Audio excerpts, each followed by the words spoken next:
is in Warwick in Queensland. Hello Sharon, welcome along to 2020. Oh, hi. Thanks, Neil.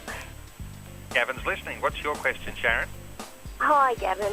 I was actually wanting to congratulate David, your last caller, on the situation that he's in through, wise investment and using rental properties to generate an income. In the past, I was on the mission field and I had that scenario going well.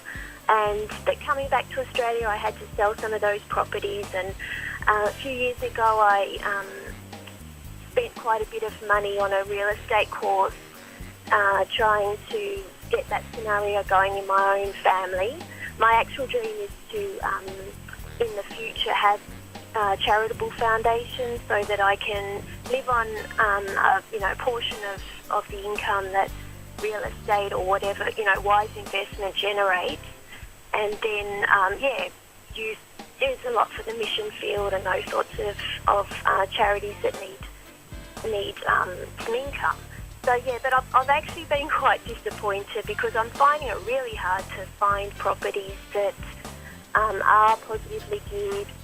I know at the moment the low interest rates help that scenario, but just wondered if you had any advice. Gavin.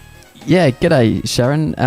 Really good question. And the fantastic thing about David's scenario, which isn't always the case, is that he's got no debt on all those properties. Most often when I ask that question, how much debt is there on the properties, there's almost as much debt as there is equity. And I think your intentions are fantastic in that you're trying to buy properties that are cash flow positive. That's becoming increasingly difficult in the likes of the capital cities in Australia, with prices going up so much, and their yield, but because the prices are so high, the yields are so low, the rent's so low compared to the actual value of the property. And the only way that you generally can get those cash flow positive properties is when you go to the regions, so you go out of the capital cities.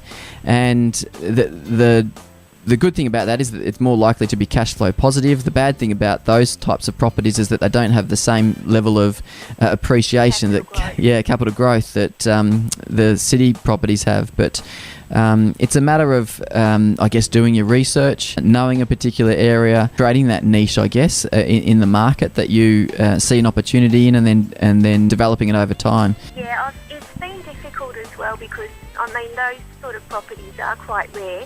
I live in a regional area and I was, moved here a year ago hoping and expected that I'd be able to find some, but it's been really difficult to find them.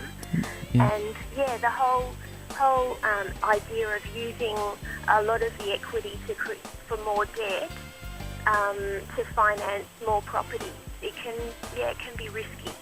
Yeah, it can be, and that's what a lot of the property spruikers often talk about, 10 properties in 10 years, and sometimes you can do that, but the issue is how much debt do you want to have along the way, and often from a biblical worldview, debt has always been warned against. That's the challenge. The way that you can work it out is, or make it work, is that just to save as much deposit as you can. So the greater the deposit, then the easier it is to be a cash flow positive property. So perhaps that's what David's done, in that he said he's worked hard, generated the income to then put into the properties, and then paid them off as soon as he could as well. So it's potentially about saving the higher deposit, generating the income elsewhere, and then making it work with a larger deposit, and therefore cash flow positive. And Sharon, just commending you too, because you've been able to finance your missionary endeavours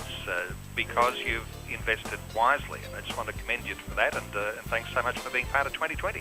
Thank you. Have a good day, both. Bye. Bye for now, and good time to just say that Gavin's advice is general in nature, and you should speak with your own financial advisor to take personal circumstances into account today.